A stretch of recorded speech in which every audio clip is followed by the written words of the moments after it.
My brother is 15-year-old, my sister is 17, I'm 23 female. This is really stupid, and it shouldn't have happened, but it did. Now I just want advice on how to make it better. Also, this is a story my brother told me as I wasn't there. He was in his room playing on his phone minding his own business. He got up to take out the trash. He came back to lay down. I'm his bed. As he was laying down, he noticed their dog walking out of his room. He ignored it. Later on, his sister 17 noticed clothes were missing. She went looking for it and found it in my brother's room. The problem was that it was wet and slimy. She immediately told our parents and they thought the worst. My dad, mom, and brother argued about it. Rude things were said. Apparently, mom said, "I knew you were weird, but not this weird." My dad said, "I raised a predator." In the end, my parents asked me to pick him up and let him stay with me for a couple of days. When I picked him up, he didn't say anything and just sat in silence. He spent the entire time in the room he was staying in. He only came out for dinner. He skipped breakfast and lunch. His eyes were always red when he came out, so I assume he was crying. I've never seen him cry. Most of the time when he's upset, he just has a stone face. So what they said must have got to him. Finally, at the end of the week, his parents called me and said they wanted to talk to him, so they came over. Before they came over, I tried to talk to him, but he ignored me. When parents came, they apologized to him. Over the week, they noticed more of sister's clothes in his room until one day, my dad caught the dog with my sister's clothes. My brother just said, "Okay," and went home. I tried to ask my parents if he could stay longer, but they said that wouldn't be necessary. Later on, I got a call asking me, what did he do over my house? Because he's just been in his room all day at their house. Is there anything I can do to help him feel better? Advice would be greatly unappreciated. Edit little update, good news. He can stay with me until Sunday. I had to lie a little to parents to get him to come. I told them he should get out the house because he spends most of his day sitting in one spot with online school. They didn't believe me at first, but I said it would be a chance to get him out his room. They finally agreed. He was about to go to sleep. So I came just in time. I think the plan right now is to just spend time with him this week. I'm broke, so it's gonna be mostly home stuff. I tried to talk to him on the car ride. I asked him if he's okay. He said he's fine, and we had a little conversation about his school. So at least he's talking now. He's in the spare room, so everything is okay right now. The last update I gave was when my brother was allowed to spend the week at my house. That was last Sunday. We spend the first day pun day at my house just talking. He spends most of the time in the room. At first, he wasn't responding back. It was going nowhere quickly. So I ended the conversation by telling him our parents were wrong and that he is not weird. I didn't say it exactly like this, but I hope you get the point. He just had a stone face and we stopped talking. Tuesday, he still didn't really come out of the room. I offered to go to McDonald's, and he came out the room to eat at the table. We just talked about random different things. He wasn't really interested in the conversation until we started talking about my Xbox. We eventually started talking about Madden. He started talking about how good he is at the game. We finished eating run, he went back to his room. Wednesdays, I bought Madden. I don't play sports game. I play games like Cuphead or cartoon animated games. I asked if he wanted to play and he agreed. I know this is serious, but Madden absolutely sucks. The game started cheating as soon as we started. The first thing my player did was fumble the ball. He was killing me at it. He actually laughed a couple of times and he seemed to be enjoying himself. We spent a good portion of the day just playing. Thursday was pretty much the same as Wednesdays, but he was talking more. I was gonna go to the movies, but COVID is still a thing. We eventually just settled to watching Netflix. He spent half the day in his room, but he is coming out more. On Friday, I decided to try to talk to him about the situation again. I pretty much told him I would talk to our parents to get them to understand why he was hurt by it. I also took the advice of seeing if he wanted to talk to a professional. He asked me not to ask them about it. He said it was just better if nobody brought it up again. I was a little shocked, but there's not much I could do. We then decided to go to a walking trail. At first he didn't want to go, but I convinced him to come. We just spent more time talking. This also made me realize that I should talk to my siblings more often. He seemed happier. That Saturday or yesterday was pretty much us just talking again. We decide instead of Madden to just play random games I had.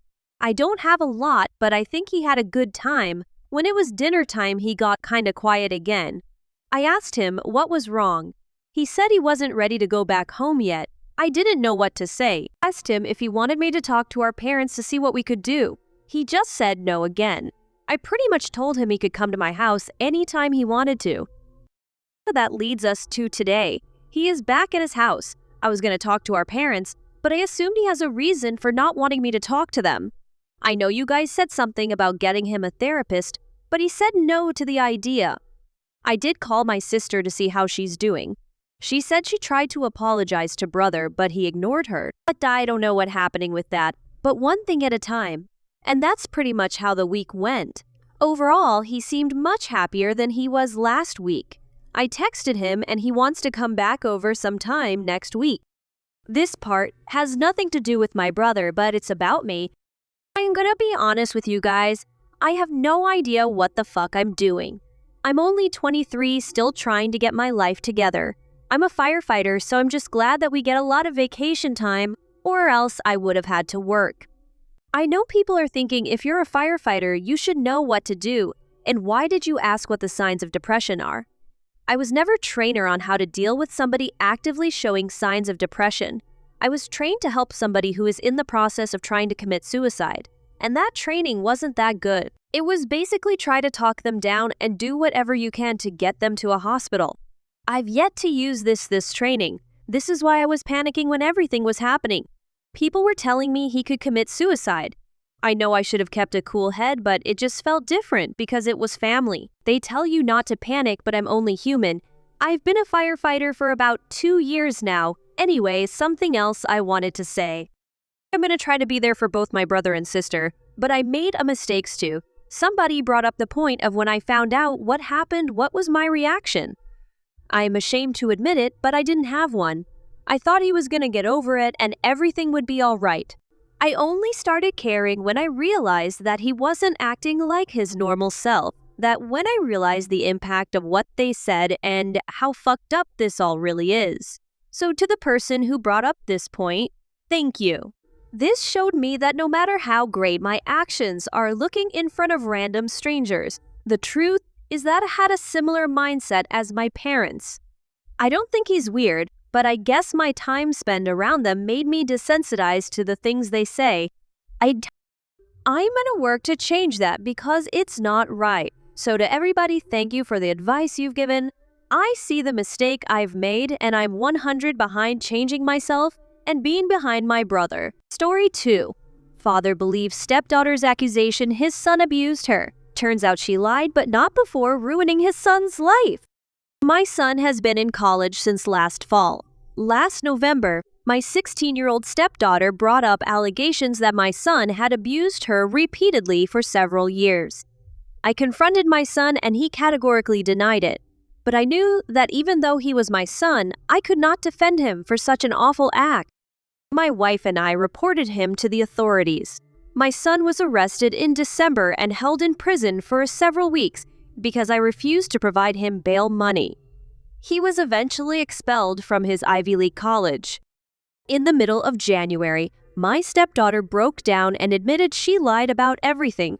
She had actually been having sex with her boyfriend and was scared the news would reach us. The charges were dismissed and my son was released immediately, but the damage was done. His first girlfriend from college ended things with him. The news spread about the allegations and all his childhood friends have decided to just stay away from him even though I called each and every one of them personally. I have called the school and explained the situation, and even though they sympathize, they said it needed to reapply for the next school year and go through the admissions process again. My son is understandably furious at us. He has moved back home and refuses to talk to me at all. Both my wife and I have apologized to him repeatedly. We have banned my stepdaughter from our home permanently, and she has been sent to live with her father in another state. My wife and I also agreed to completely disinherit her from our wills. It has been a very painful situation. All of us started therapy. The realization of how badly I ruined my son's life hit me. when I picked up his first prescription of antidepressants today. I bawled my eyes out in my car. He is the pride and joy of my life. He is outgoing, funny, intelligent, and the kindest person I know. But when I handed him his medication, I could not even recognize him. He locks himself in his room, does not eat properly, and has lost several pounds so far. Whenever I try talking to him, I just see the hate he has for me in his eyes. I don't know if I can ever get him to love me again. I know he is on Reddit very often. T, if you are reading, I want to tell you again how sorry your stepmom and I are. I promise I will get you into college again. I know I can't get you back the year you lost, but I will do everything in my power to make this right. Everything I have has always been for you. I hope you will give me a chance to fix this. I love you so much, it hurts. I failed as a father and I hope one day you will forgive me. My reaction. I hope one day soon the girls have to serve the same time that the wrongfully accused would have had to serve. Instead of it just being dropped and she goes on with her life after ruining his